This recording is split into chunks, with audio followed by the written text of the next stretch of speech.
Okay, here we go. Stand by. 3, 2, 1, action. Assume nothing. Brash, bald-faced blasphemy. Question everything. I find it extremely hard to imagine. Open your eyes. It is quite all right to be an The atheist. fastest growing group of people in the country has been measured as being those who have no belief or who are atheists. You don't have to be apologetic or quiet about it. Challenge the opposition. You see religion on 100 fronts losing the argument. And start thinking. This is the Thinking Atheist worldwide. Tonight's show brought to you by EvolveFish.com. Huge thanks out to Gary and Becky and Gavin and all the good folks at EvolveFish.com for their longtime support of this show and of the Thinking Atheist website. You know, they're a great fit for us, so I'm so glad to have them on as a sponsor. And if you want to support this show, take a few minutes sometime tonight or tomorrow and visit the website. EvolveFish.com has tons of stuff that will help you sort of get your message out. If you want to sort of present as an atheist and you want to find clever ways to do that with jewelry or emblems, buttons, stickers, t-shirts, hats, books, posters, lots of stuff. They've got that. You want to be more strategic? You can go for the whole skeptic thing. They got a great t-shirt out there that just says skeptic on the front of it, or humanist, or what have you, secularist. They've got stuff about the environment. They've got items with commentary about politics. You name it. There's too much on the website to really get into here, but it's worth a browse, and we thank them for their support, and I thank you for yours. Check out EvolveFish.com.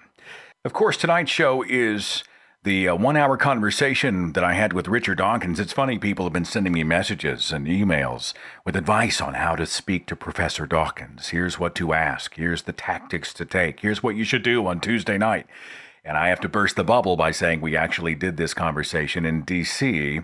in September, on September the 28th, 4 days after the release of his book, the memoir called An Appetite for Wonder.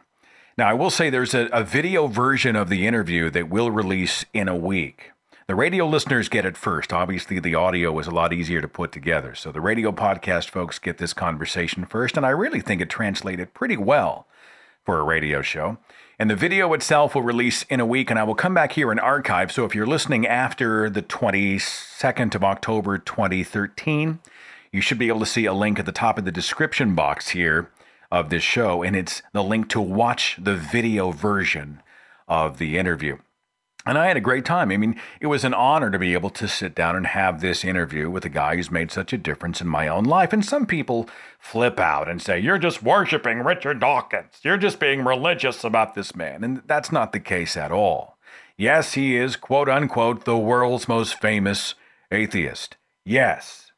But also, he's a guy who's put himself out there fearlessly for decades, blazing a trail for many of the rest of us. And his book, The God Delusion, was a game changer for me in a time when my cage had really been rattled, right? I was coming out of Christianity, that religion crumbling beneath my feet. I'm seeing my whole life just sort of scattered. I had no idea what was going on. And his book was one of those things that gave me the courage to keep asking questions, to keep challenging. It just emboldened me. It was one of those game changers for me, and I'm not exaggerating. So the chance to sit down and actually talk to the guy and thank him, if nothing else, just thank him for being such a positive part of my life is just an opportunity I couldn't pass up.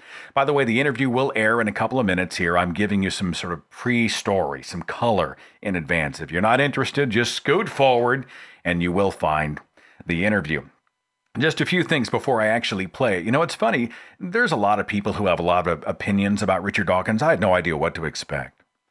And he walked in the door, and he was a tremendously kind and gracious guy. You know, he wasn't an egomaniac, and he wasn't rude, and he wasn't shrill, and he wasn't all those things. He was very gracious, very kind. There was a formality to the atmosphere. You know, we're all chilling, right? We're all hanging out doing our thing. He walked in and the temperature of the room changed. And I'm not saying it was a bad thing, but everything just became formal. And I've done a lot of interviews. And I'll tell you, you know, if I'm just talking to Dillahunty or one of those people, we'll just sit back and shoot the shit. We'll just talk. it's like you're kicking your feet up and just telling everybody about your day. No pretense, there's no nerves, there's no nothing. When you're talking to Dawkins, it's different. It's formal. And I honestly think it's because the guy is shy. I think he's got like a public persona switch that he can hit. Now, this is just a guess. I don't know. I ain't Dr. Phil here, but I'm just saying. I think he can flip a switch and he can go on The Daily Show and just knock everybody's socks off. I think he can go on the stage at Oxford, right? I think he can go and be as public as he needs to be, but his most comfortable moments are moments when he is maybe by himself, I don't know, or just maybe he's got a few very select people that he lets into his inner circle. I think he's a little bit shy and perhaps aloof with people. So even after the interview was over, we're all having lunch, we're all chilling. It was a very positive and pleasant thing. But I found myself actually thinking of what I should say. Should I say something? Should I ask a question? Will he speak? The silence is loud. And I honestly think it's because, or either that or he's just in his own head. Maybe he's thinking about something that has nothing to do with anybody in the room. Maybe he's doing science in his brain somewhere. But honestly, he was a tremendous guy. And I think the video of the interview came out pretty well. We had a few challenges with the lighting. There were a lot of windows in there and the sun going in and out behind the clouds. I hate myself on camera. And don't say, I'm not fishing. Don't send me messages trying to cheer me up. I'm just going to tell you where I'm at. All right. I belong behind the camera. I belong in the editing room. I belong behind the microphone. But if I'm going to do a conversation with Richard Dawkins, it needs to be a conversation, meaning that I didn't want to be this disembodied voice off camera for an hour. So we shot a camera in my direction and I hate it. He looks very regal and wise and presidential. I look 12. Perhaps it's that reason that I prefer the radio version of this interview, because I see myself on camera and I go, God, could we get a stunt double in there or something? The interview itself, it's casual. Look, it's more James Lipton than it is Mike Wallace. I'm not going for the jugular. I'm not finding gotcha questions. I'm not trying to make headlines. I just wanted the chance to just talk.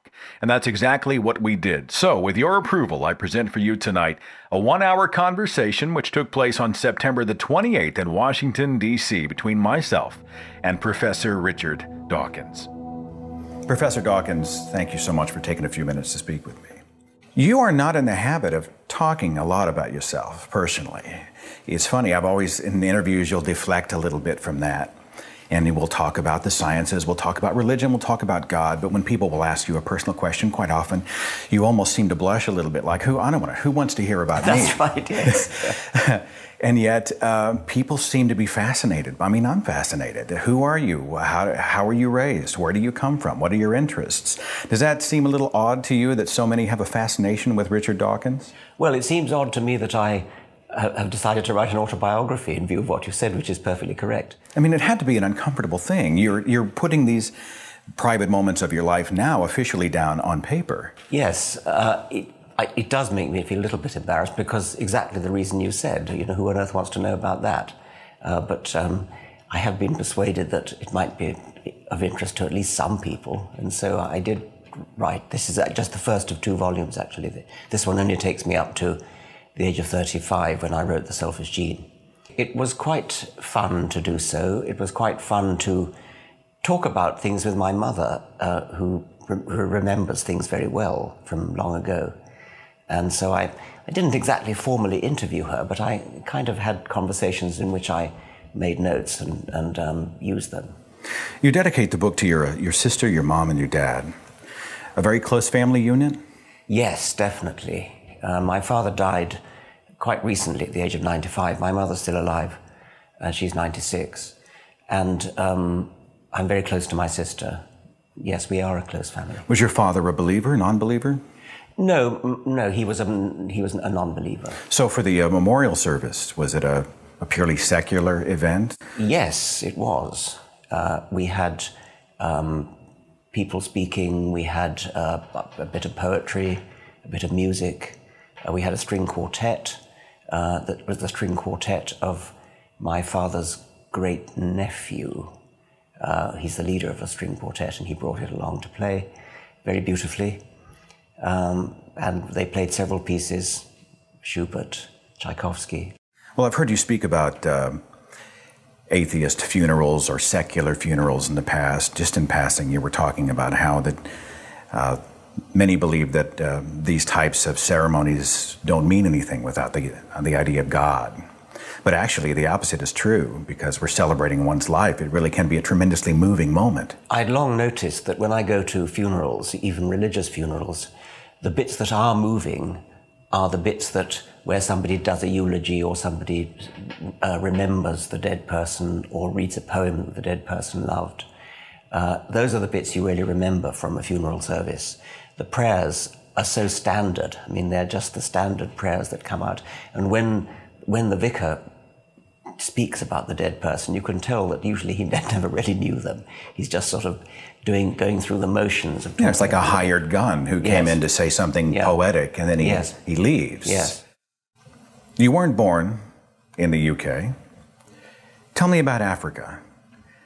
You spent your formative years having some pretty amazing memories. I'm not sure how formative necessarily the years from 0 to 8 are compared to later years.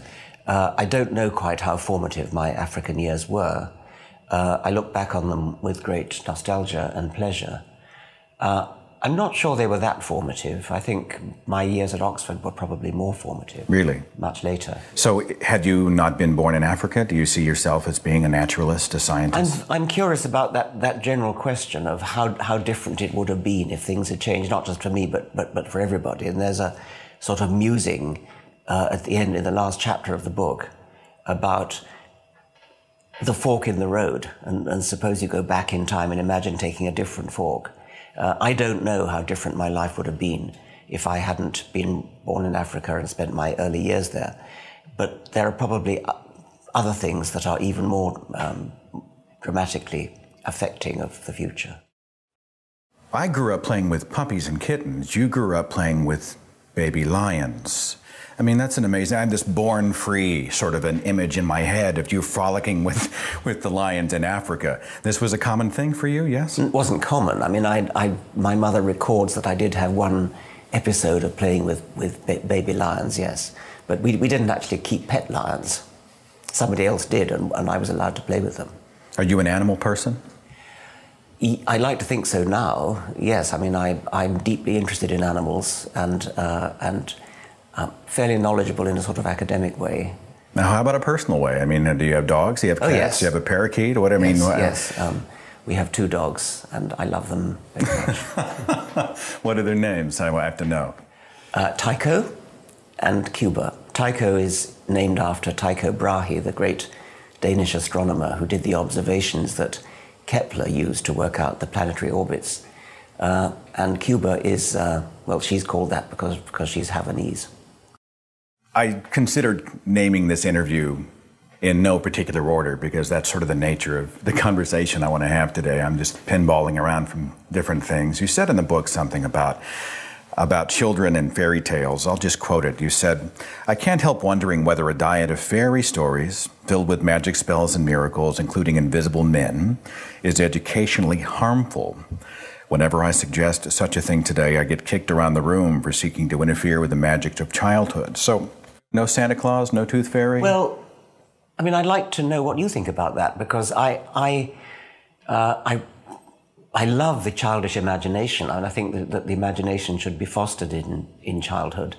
But somehow, Tooth Fairies and Santa Claus don't seem to me to do justice to the power of the imagination, and I sort of feel somehow the real world is fodder for imagination, which is rather greater than that, or rather greater than fairy tales in which things turn into other things. Frogs turn into princes, pumpkins turn into coaches. Somehow supernatural magic like that isn't so magical as the real world of science. And it also fosters a false belief that things can be turned into other things just like that. And it's rather a profound lesson which probably would benefit childhood that it's not physically possible for things to turn into other things that are both complex in interesting ways, like pumpkins turning into coaches. There are very good reasons why that can't happen. And I think I remember as a child believing that if you wish for something hard enough or pray for something hard enough, however miraculous, it might happen.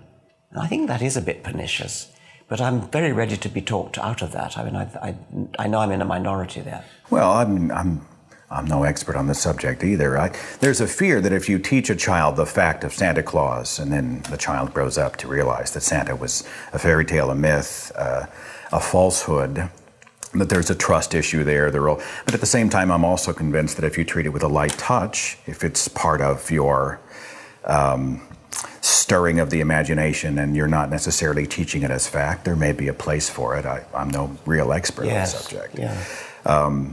You seem to share with Carl Sagan a wonder at looking at the universe. When I read your work, when I hear you speak, the magic of reality. It's an amazing universe we live in, and you seem to really feel the privilege of being alive. Well, you could say that again. I mean, most definitely, and that's sort of what I meant when I said that's so much more magical in a real sense than pumpkins turning into coaches. I mean, I've written a whole book called Unweaving the Rainbow, which is an attempt to get away from the idea that scientific understanding destroys the poetry of the rainbow and everything else. Here's the challenge that I have. I came late to the understanding of a universe that was not 6,000 years old, created by a space king, right? I came late to the Big Bang and to natural selection and all of this, and I am catching up. How does the civilian participate in the conversations that have to do with these complex issues? Scientists of one type, like biologists, have just the same problem talking to scientists of another type, like physicists. There's a whole lot of knowledge which is very difficult to understand, and in the case of modern quantum physics, very few people do really understand it. So I think that we all have that problem, and there's a certain, I wouldn't wish to say that we take it on faith, but we know the methods of science are tested and tried, and although I don't understand physics, I know that physical experiments are done with meticulous care, and they are repeated by other physicists. And if anything isn't really true, it's going to turn out not to be true in subsequent work. So, although I don't understand physics in any detail, I believe it works because it's been shown by the tried and tested methods of science to work. And so I think the same should be true of a layman for any science, that you know the methods of science, peer review, repeating experiments and so on, double-blind experiments. You know that the methods of science are designed to work and designed to avoid deception and self-deception. So, although you may not be able to, and I may not be able to participate in the detailed discussions, I think we kind of know where reality is. There are people out there who have a PhD in some science who also believe in the young earth, Adam and Eve, and a floating zoo, and all of these types of things. How does this happen? How does someone who is a champion of science, or supposedly a champion of science, also continue to believe in mythology and fairy tales? When you say they have a PhD, you need to look at which university they got the PhD from. Yes, and sure. also which subject, because it's often something like marine engineering or something. It's often nothing to do with the with biology, which is or geology or any relevant science. The religious community is often very, very quick to put these types of people in the center stage, under the spotlight. It's difficult to often know the difference, who is a legitimate scientist and who is not. They play on that, of course, yes, and it's very easy to trot out somebody who they say has a PhD and is a real scientist. The mistake, I think, is to argue from authority rather than to argue from evidence. And the evidence in the case of the age of the Earth is totally overwhelming. I mean, from all different sorts of sources. There's no question but that the universe and the world are billions of years old. And so it doesn't matter whether somebody has the letters PhD after his name. The evidence doesn't support him. Back to the memoir. I want to talk about your childhood. You sang in the choir. Are you a musical person? I've got a natural ear for music in one rather limited sense. I can play a melody on an instrument if I can whistle it, if I can sing it. So my fingers kind of know where to go in the same way as when you're whistling a tune, your mouth and lips and tongue know where to go in order to get the tune right. But that's a very limited gift, and it actually proved to be a bit of a handicap for me in my music learning, because it was so easy for me to play by ear that I was lazy and never bothered to learn true musicianship. I was never very good. I can read music, but I'm never very good at reading music. I'm not very good at improvising. I can't harmonize. All I can do is play melodies, and that's a pretty limited ability. Forgive the phrasing of this question, but this is in the book. Please tell me, what is the Dawkins organ? In animal behavior, you often need to record what the animal's doing in such a way that you can then quantify things and time intervals between things and the order in which things happen. So you want to know what the animal did and when. And in the early days of ethology, the study of animal behavior, people had a notebook and they wrote down what happened, and they might have had a stopwatch and they might have written down the time. And then they had paper recorders, which had paper on a drum, a roll of paper on a drum, and you pressed keys and little pens moved on the paper to show what the animal did. Well, with the advent of computers, we wanted to have a kind of computer version of that, so you didn't have the enormous tedium of going through the paper roll and transcribing it. And so I devised this thing called the Dawkins organ. And the idea was that you have a little organ, a little electronic organ, which is extremely simple box with buttons on. And each button plays a note. And you can do that with 2 transistors. It's a very, very simple piece of circuitry. So each button plays a different note. The trick was to program the computer to recognize the note, give the computer perfect pitch, in effect. And so the Dawkins organ was an extremely cheap instrument for doing this, just a box with buttons and 2 transistors. And the software did all the recognition. And I then wrote a lot of supplementary software to print it out and make it neat and, label the behavior patterns with their names. And you began with a calibration scale. Simply play all the notes on the organ in order. The computer then learned those frequencies, those pitches, and tied them to a set order of behavior patterns. It was used quite a lot in its time. I'm sure it's not used anymore. Computers have certainly changed over the decades, yes, have they not? Yeah. It is pretty amazing to see what we are able to do. You were able to connect with a worldwide audience via Twitter. How often do you tweet every week? Oh, every day. Are you addicted? Are you a social media addict? Possibly, but like previous addictions, like my addiction to programming, I'm going to get over it.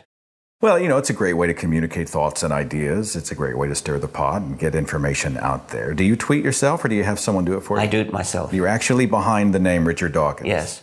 Because we have to wonder if there's a minion back there who's, Well, people on my foundation do it as well, but I do my own. You were 11 years old when a very uncomfortable moment happened. It's in the book, so I'd like to bring it up if we may, where you were inappropriately touched by a schoolmaster. And it's a very difficult story for you to tell, I'm sure. I mean, it's a very transparent moment where you're dealing with something that is, what could be for many a life-altering moment. Talk to me about why you felt compelled to tell the story and what your thoughts are on it today, if you would. Well, my thoughts on it, I mean, it was very brief. It only lasted about 15 seconds. And it was not painful. It was disagreeable. It was embarrassing. It was very unpleasant. But it didn't ruin my life. Very far from it. It has happened to many of my schoolfellows at the same school. The master concerned later committed suicide. Nobody, I mean, I don't know why. And that was traumatic for us when he committed suicide. The actual experience of being felt by him was not life-changing. And I've said it wasn't life-changing, and I've come in for a lot of stick for doing that because various people have read it as trivializing the experience of child molestation. They believed you were minimizing. And they believe I was minimizing. I was doing exactly the reverse, in a sense. I was minimizing my own experience because I felt that to do anything else, to say that this was life-changing or ruin my life, would be to minimize the experience that others have had, where it really is life-changing and is a curse on the rest of their life.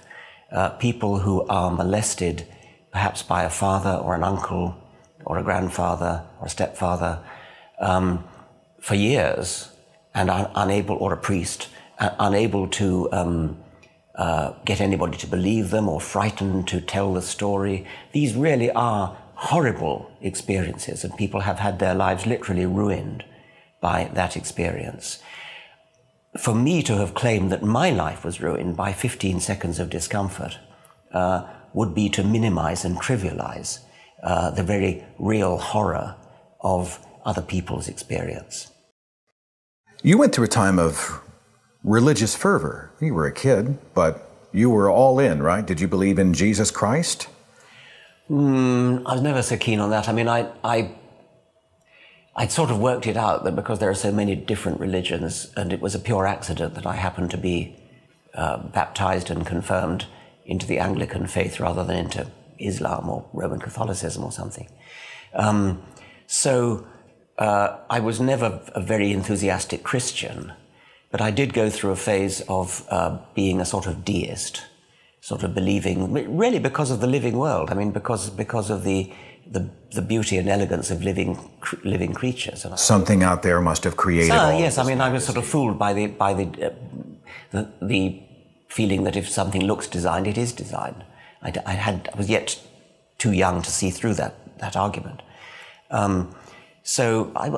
Yes, I suppose I went through a phase of believing in that, yes. In the book you talk about praying. You prayed quite a bit. Yes, and well, that was when I was confirmed, and I was confirmed into the Church of England at the age of, I think, probably 13, and went to confirmation classes with the vicar, who was a nice avuncular man, and I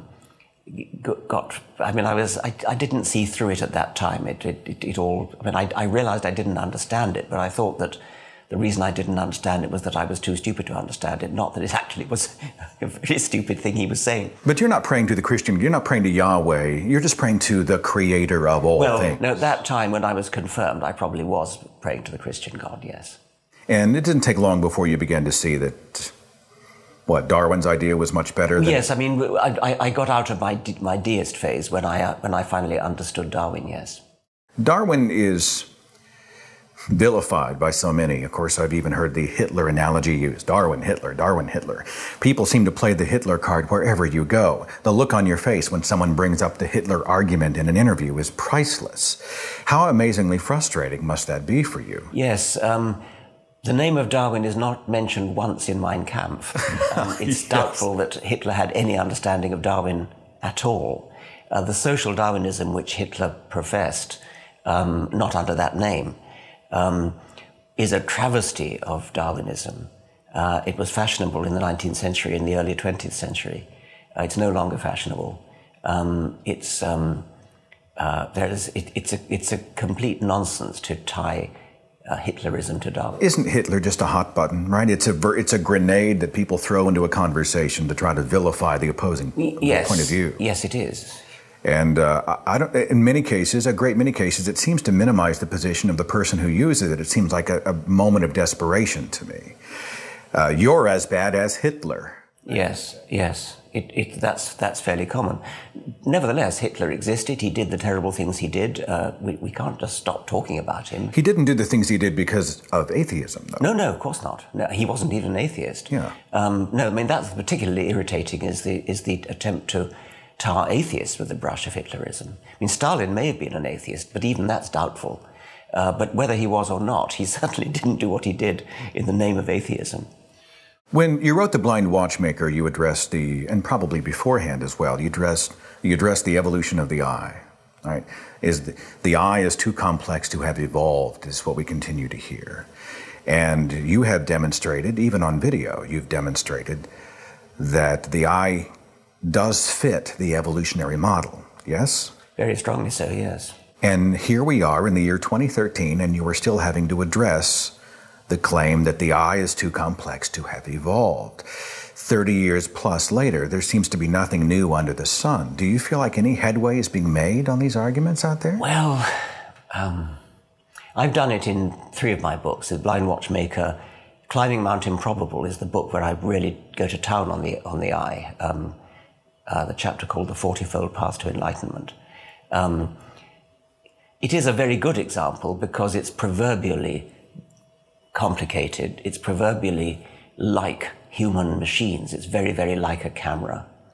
And it proverbially looks designed.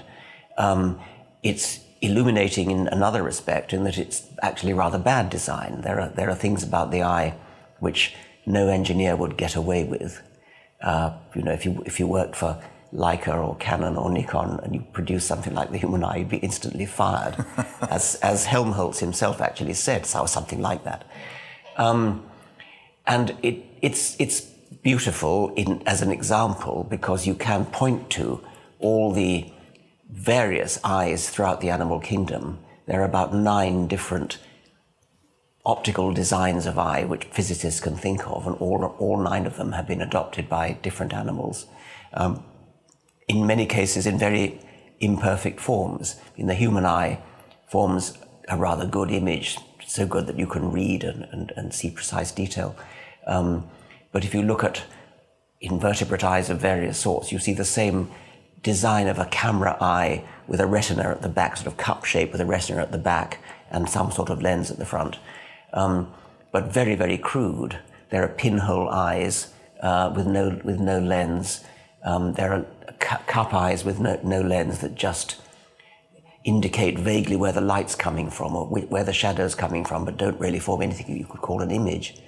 And there are other eyes of remarkable precision. So you can see the whole range of qualities of eye laid out. These, of course, are not ancestors. These are all modern animals we're looking at, but they show what ancestral stages probably looked like, and you could make a complete series of plausible ancestral intermediates by looking around the modern animal kingdom and extrapolating back into the past. There have been mathematical models suggesting that the evolution of the eye could have been extremely rapid, I mean remarkably rapid, something like less than 1 million years to get from just a plain sheet of retinal cells and no lens up to a modern eye, like a camera eye. Observable, it's provable, and yet we continue to hear the eye is too complex to. Yes, I mean I think people who say that just haven't read it up. I mean they just believe what they're told by some preacher. And you feel this all the time, though. I mean, I see you on television, and you're interviewed often by a theist, and you hear, where do your morals come from? Yes. And you've killed God because you are arrogant and wish to be God yourself. And the personal experience arguments, all of the argument from authority, which you mentioned earlier, all of these things continue to come up. And the arena of ideas and the debate arena must be a frustrating thing. Yes, it is, but I think we are making progress. I mean, the people who you're quoting, we may not make progress against them, but if this is a public interview, a public discussion with hundreds of other people listening in, probably we're influencing many of those people. We may not change the mind of the person we're actually having an argument with. I'm watching you doing an on-camera interview with Wendy Wright.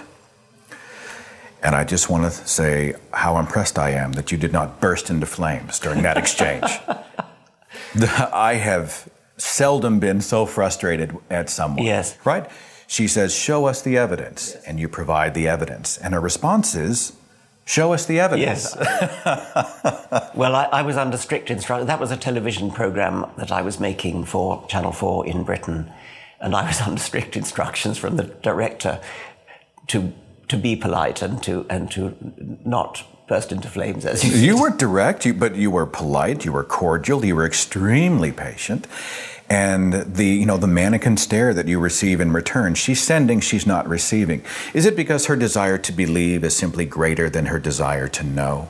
Do you think that would be an accurate way? I think that's a very good way to put it, yes. Yeah. You don't debate very much. Do you think debate's a waste of time? I don't like debates very much. I certainly don't like the format where you have, 5 minutes for the proposition, 5 minutes for the opposition, rebuttal, and voting and things. It smacks of the courtroom. It smacks of the adversarial lawyer approach where guilt or non-guilt is established by the eloquence of the advocate for the prosecution or the defense. And the idea is sort of that you pay somebody to make the best case they possibly can for this side of the argument and the best case they can for that side of the argument. It's like a kind of tug of war. That's not how scientific disputes should be settled. Is it that style so often seems to win over substance, as far as popular opinion is concerned? Yes, I think that's probably part of it. I mean, that's certainly a problem with courts of law, where famous advocates, famous lawyers become famous because they manage to win cases despite evidence going against them. And that seems to me to be rather wicked, that the guilt or innocence of somebody should be determined by the eloquence of the lawyers concerned. I can't think of a better system, but it's not a good system. And you hear stories of sort of legendarily great advocates who even managed to get so-and-so off, although he was quite obviously guilty, that kind of thing. And we don't want that in science. That's not the way science should proceed. There's another kind of reason why I don't do debates, which is when the debate is with somebody like a creationist, a young earth creationist. As Stephen Gould, the late Stephen Gould, pointed out, they've won the moment you agree to have a debate at all, because that's what they want. What they want is the oxygen of respectability. They want to be seen on a platform with a real scientist, because that conveys the idea that here is a genuine argument between scientists, and they may not necessarily win the argument. In fact, they won't win the argument, but it makes it look as though there really is an argument to be had.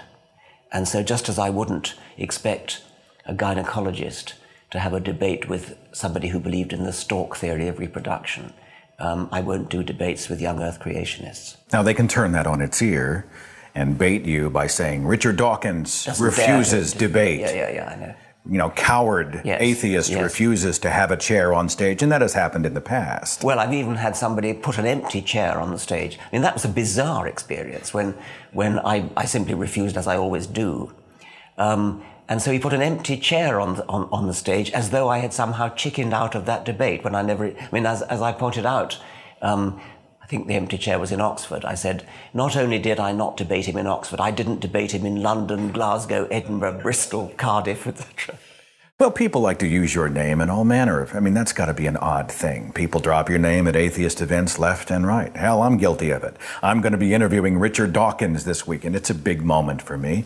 Is it odd for you to be the world's most popular atheist?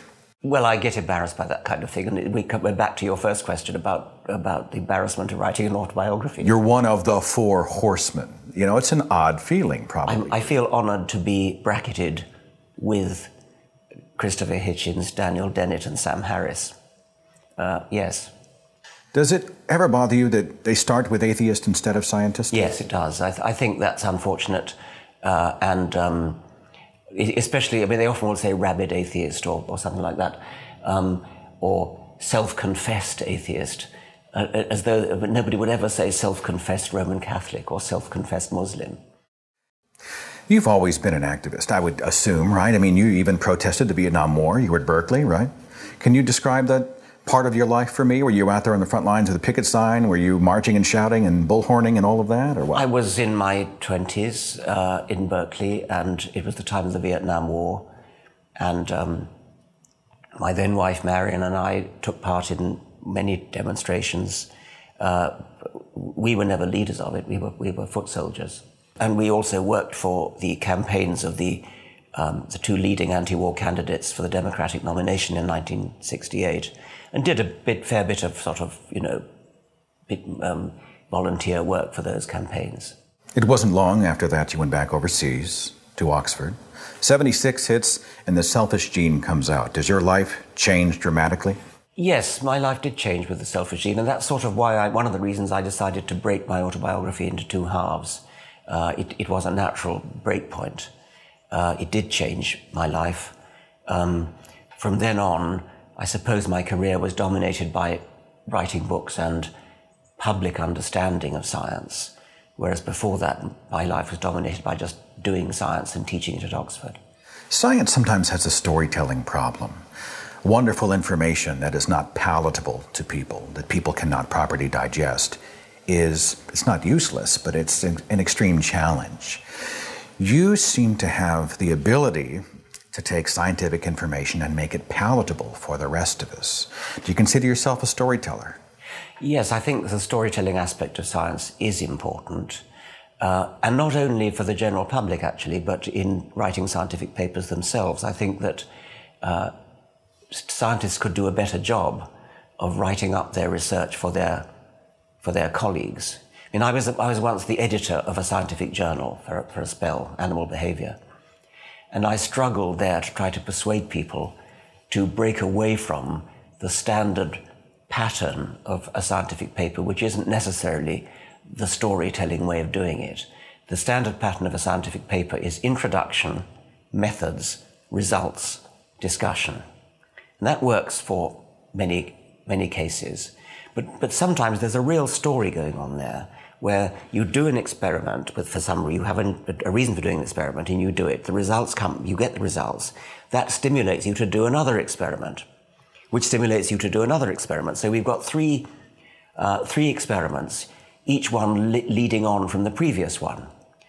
Well, I indeed was sent papers when I was editor that did this: introduction, methods 1, methods 2, methods 3, results 1, results 2, results 3, discussion.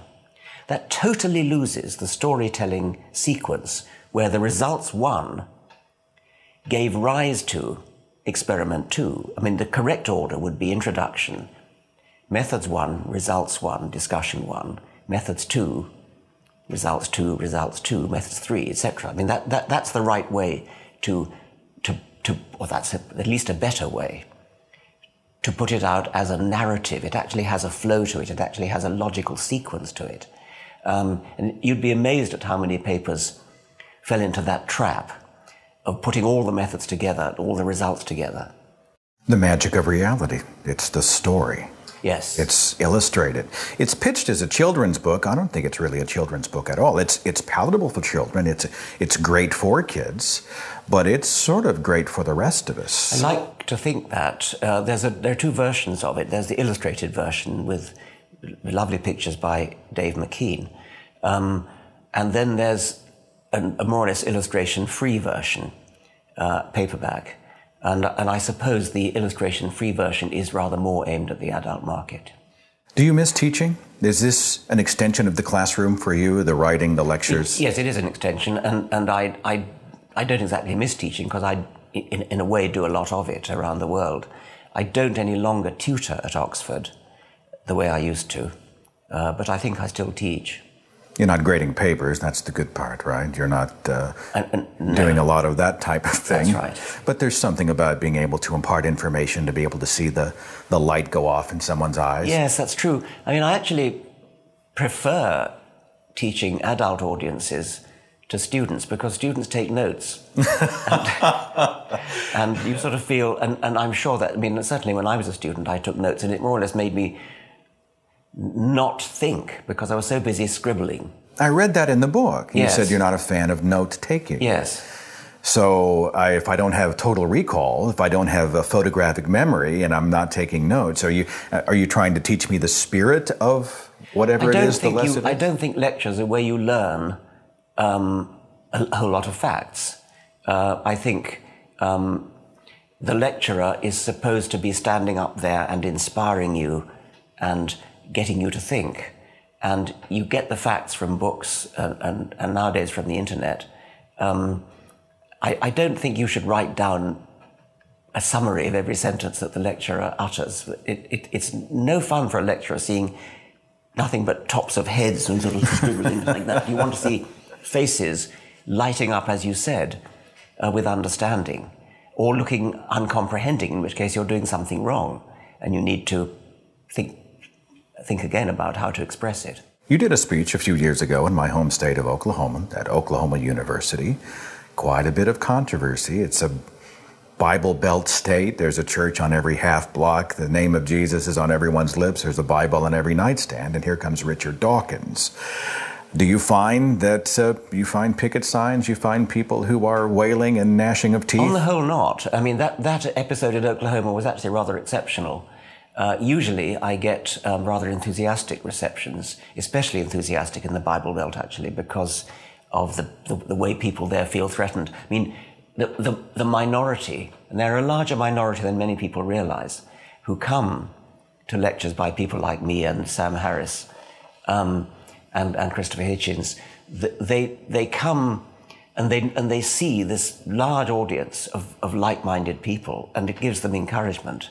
Oklahoma was different, and I don't quite know.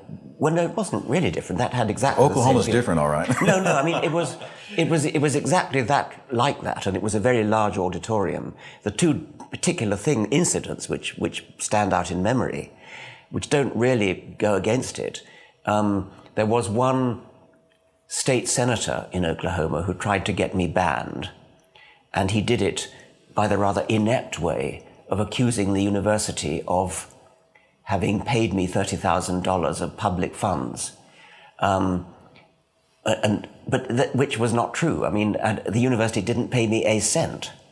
I did that speech entirely free because I wanted because I'm an educator, and I wanted actually to go to the Bible Belt and talk to people. It was my foundation's policy at that time to go to university venues, and I would do it free. So his attack on me completely fell flat. He then attempted to attack the professor who had invited me, which was very unpleasant. And also, at that same meeting in Oklahoma, there was one man who stood up and started shouting, "You're insulting my Lord and Savior," or something of that sort. And he was swiftly ejected. Rather to my regret, actually. I'd have enjoyed having a conversation with him. I guess that does make sense. People who are in largely religious cultures feel like they're holding their breath.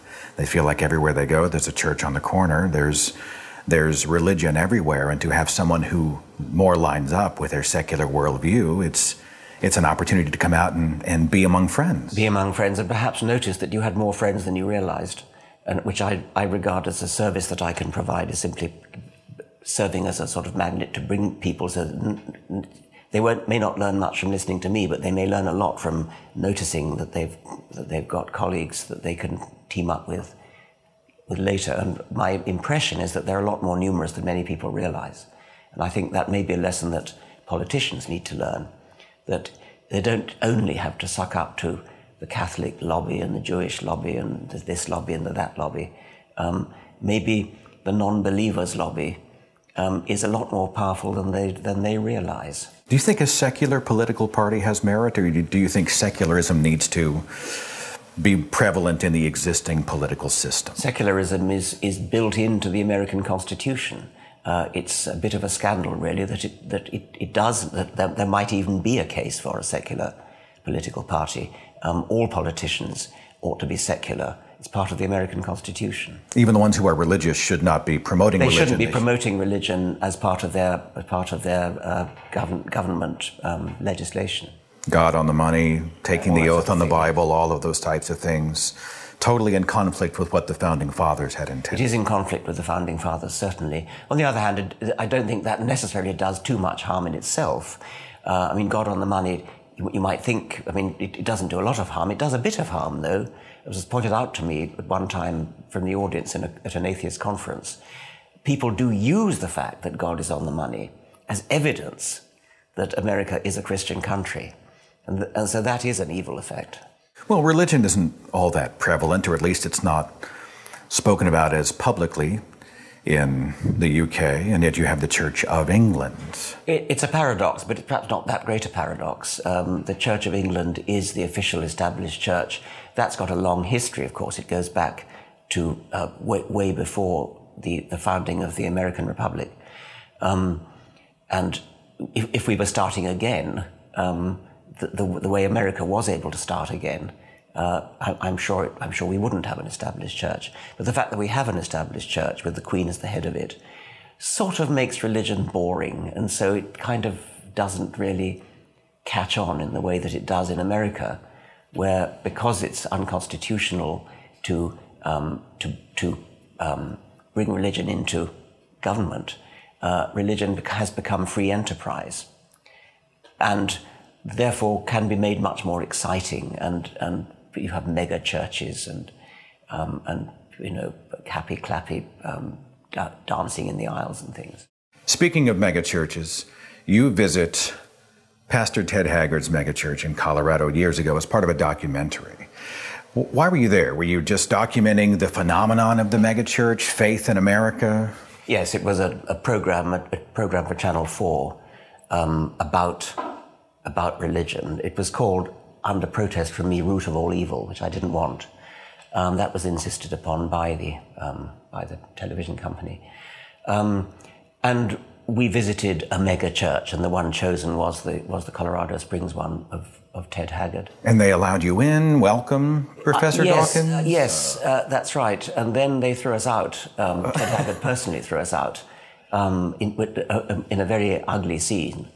I think what happened was that he didn't like the tone of the conversation. And then what I suspect is that he then went and Googled me and worked out who I was. I suspect he didn't know. And then we were just kind of doing some shots of the area, just round about his mega church, just sort of filling in shots. I forget what you guys call it, but B-roll shots, yes. B-roll shots. And suddenly he came round in his pickup truck and sort of screeched to a halt and started yelling.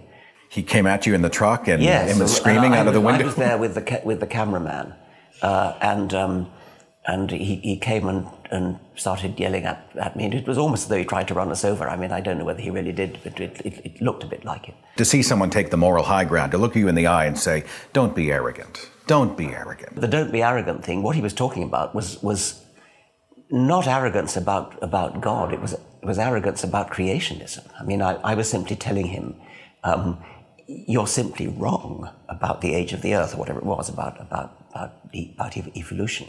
The charge of arrogance might have been sort of justified if I'd been arrogant about his religious beliefs, but I was simply being factual about science, about which he obviously knows nothing. I was given a book by a loved one who was obviously concerned about my immortal soul. And they said, read this. This will help you. And that book was Alistair McGrath's The Dawkins Delusion. This person had not read the book, but it was enough that your name was on the title and it was anti-Dawkins. People seem to consider you the Pied Piper of atheism, where all lemmings following you over the cliff kind of a thing. But that's not the case at all. I mean, people are quick to be skeptical in this movement regarding your work or any. Is that correct? Yes, I think it is. And that particular book is one of, I think, about 22 books that have come out with various permutations of delusion and God and Dawkins and deluded by Dawkins and God is no delusion and they're about, I think at last count it was 22 of them. That particular one that you mention is very big on saying how strident and arrogant I am. But if you read that book, I mean, did you read it? It's a most astonishingly strident book. The God Delusion is a pussycat book by comparison to the vitriol in that book by McGrath that you quote. Well, I think it speaks to how humble we all should be by truly knowing our place in the cosmos, right? Yes, I know. But he was the last person who had any right to criticize somebody for being rude. It's an extremely rude book. Do you bother with the majority of these works? Do you browse them? Do you look at them? No, I mean, we had on our website, richarddawkins.net, we had a section called Fleas. It comes from a poem by W.B. Yeats. Oh, with the parasites living off the animal? Yes, that's right. I mean, but was there ever dog that praised his fleas? I wonder if I can remember the full quote. You say, as I have often given tongue, in praise of what another's said or sung, 'twere politic to do the like by these. But was there ever dog that praised his fleas? I know you've written many, many books. Do you read still, and what do you read? Well, I read science, obviously. I read novels. I like satirical. I like modern satirical novels, witty observations of the way people are. What do you do to decompress if you are always on the go? You're being pawed at left and right. You're traveling continents. You're speaking every 5 minutes. I just saw you on The Daily Show a couple of days ago. What do you do to decompress and unwind?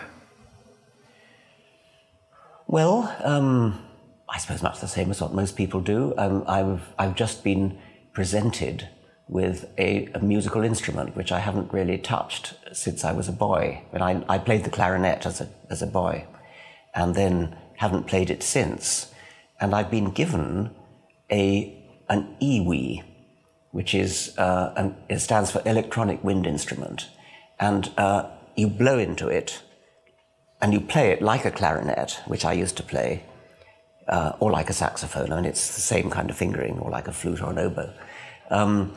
And it plugs into a computer, and the noise that comes out depends on what you tell the computer. It would come out as a clarinet, or a trumpet, or a tuba, or a violin, or a cello. But because it's a wind instrument, you can get expression.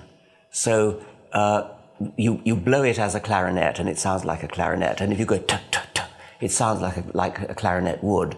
If you do play it as a cello, and you go tut tut tut, you get the kind of zing that the bow makes on a cello. And if you go nice sort of legato, you get the beautiful smooth cello sound.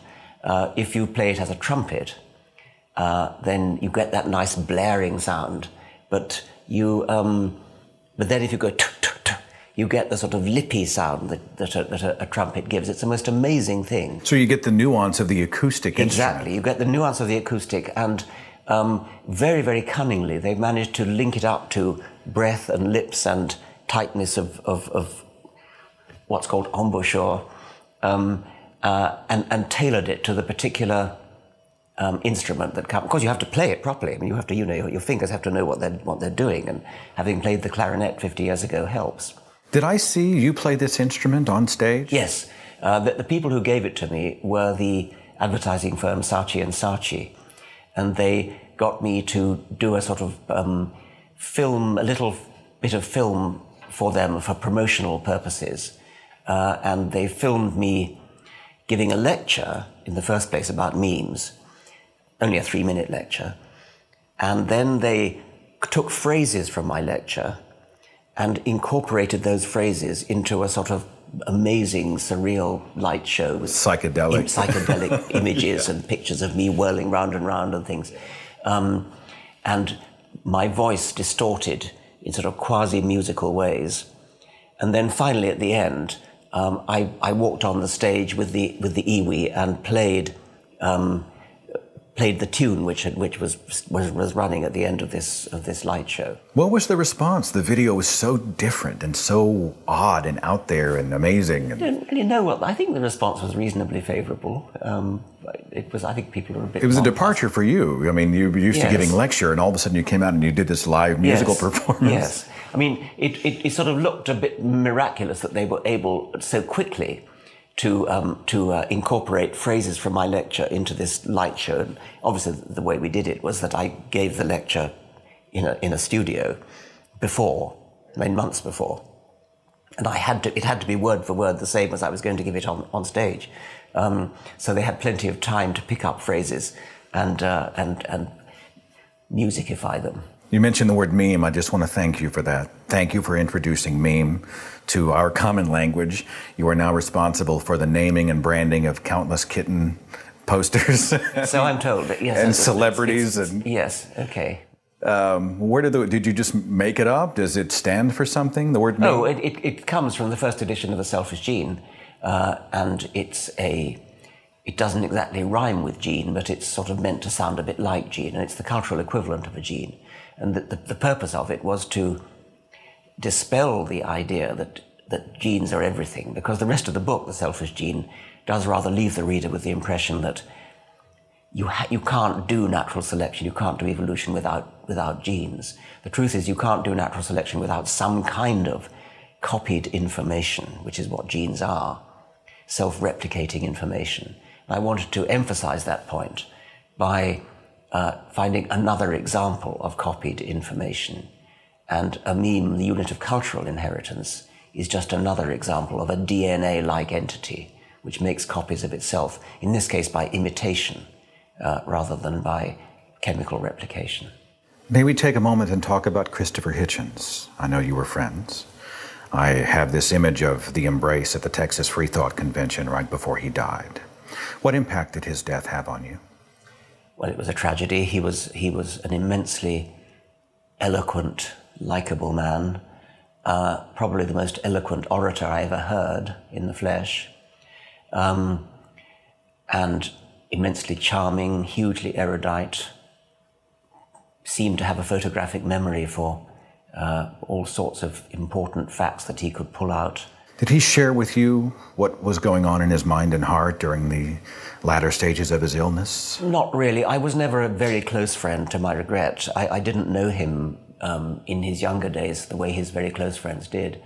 I interviewed him at some length for New Statesman, a British political magazine, shortly before his death. In fact, the day before that meeting with the embrace that you referred to. And that was a long interview, and he did tell me lots of things. It was a very personal interview, and we had dinner together afterwards. Of course, we watch Christopher's story, and we're all having the conversation about our own mortality. Do you have those thoughts about, what do I want at my memorial service? Do I fear death? Those types of things? That kind of thing, yes. Do you fear death? I fear eternity. I think eternity is an alarming concept. Richard, you can live forever. That's not attractive to you? No. Eternity is a very frightening idea, and I think it's even more frightening if you're there than if you're not. And so the way I've put this is that I want to spend eternity under a general anesthetic. Is it that the endlessness of it makes it meaningless? Less meaningless. It's just the endlessness itself. I mean, just going on and on and on and on. It's like the infinity of space being frightening. I mean, well, our brains aren't built to cope with it. You've been called one of the new atheists. I don't get this. I don't know that there's anything new that's being discussed. No, I don't think there is. I think there's nothing that we've said that isn't in, for example, Bertrand Russell. I suppose we're only new in that we are coming out and speaking frankly and not being intimidated into thinking that religion deserves a kind of free pass and shouldn't be criticized. You're simply raising a hand of opposition, right? It's a response to a very proactive religious message. It's a response to that. It's a response to the prevailing view that religion is somehow immune to criticism in the way that politics, sport, theatre, books, music are not. Tell me about The Unbelievers. This is a film that made by Lawrence Krauss, the physicist, and me. It's an unusual film because it consists mostly of conversation between Lawrence and me. The conversations were held in various places, usually in front of an audience, not always, in various parts of the world, like Sydney Opera House or London or various parts of America. The producers have rather cleverly woven together fragments of these different conversations so that they've eliminated the duplication and produced a finished product which has been much praised by the critics who've seen it, it's so far been shown, I think, only in sort of premiered. It was premiered in Toronto at a Toronto festival, and was extremely well received there. It will be released, not quite sure when. This is not just a video documentary. This is a feature film, an actual. It's a feature film. It may or may not be released on sort of general release in cinemas. It probably won't be very widely distributed there. It may end up being on, I'm not sure what Netflix is, but I'm told that that's a place where it may be, perhaps in universities, perhaps in arts theatres, that kind of thing. Let's finish with the autobiography. You are telling the story of you, and in some ways you're telling the story of science. When people open the cover, what will they discover? They'll discover an honest and frank life of one individual. I think that if they think I am an aggressive, strident person, they might be surprised. I think it's quite a gentle book. It's kind to most of the people mentioned. It's kind to most of my teachers. I think it's a friendly book. I think it portrays me the way I really am. Not totally perfectly, but in a better way than has been perhaps believed by people who've read things at second hand. People who are eager to label you as one thing or another. This is a more three-dimensional view of Richard Dawkins. I'd like to think so. I want to say that I came from religion personally. I was a Christian broadcaster. I was neck deep in Christianity. I'd never before heard the Christian position truly challenged, and I'd never been exposed to real science. And when I was 37, I opened the God Delusion. It was the third book in a series of books that changed my life. And I promised myself I wasn't going to come and fawn and paw at you and say, you changed my life. I'm breaking that promise. Richard Dawkins, your work changed my life. I have no idea if the work I do today would exist if it hadn't been for that time when I opened the God Delusion and I couldn't turn the pages fast enough. Now, you may not have seen that picture when you were writing it, but you probably hear stories like that all the time. People send you letters and they say, I had never thought of it in this way before, and I found myself nodding in agreement. Yes, finally it makes perfect sense. You must get mail like that left and right, yes? I can't tell you how delighted I am to hear you say that, and I actually do get it from quite a lot of people, not just letters, but especially in signing queues on book tours like I'm on at present. And there are some who actually have been deconverted by me, and there are others who already, as it were, set out on the path to deconversion, and they tell me that my book has helped them to find the courage to go along that path. And you think in 10 years, 15 years, hell, even 2 years, do you see sort of the profile, the demographic of the nones, the non-believers in this country starting to really surge? Do you see a difference being made? Well, the trend is in the right direction. I think it's up to about 22% now. And I suspect there'll be a tipping point when the numbers become too great and too widely known to be ignored. And at that point, politicians are going to stop making the assumption. And it's inconceivable when you think about it that all 535 members of the US Congress are religious believers. And that's just statistically not on. And so they need more courage than many because they're frightened of losing votes. And there will come a tipping point when they're no longer frightened of losing votes, or they may be frightened of losing the votes of the nuns, as you said, the nons. Yeah, the nuns, I do the same thing, yeah. Yes. And so I look forward to that time. I think it'll go very suddenly when it does. I wish you the best with the book, An Appetite for Wonder. It's the first of 2 parts, yes? Yes. And the second part is due when? 2015. I hope it opens doors into a better understanding of you and your work. I do wish you all success, and thank you for your wonderful work, sir. Thank you very much. And that is the 1-hour conversation between myself and Professor Richard Dawkins. I hope it was an enjoyable thing for you. Huge thanks out to our sponsor for tonight's show, EvolveFish.com.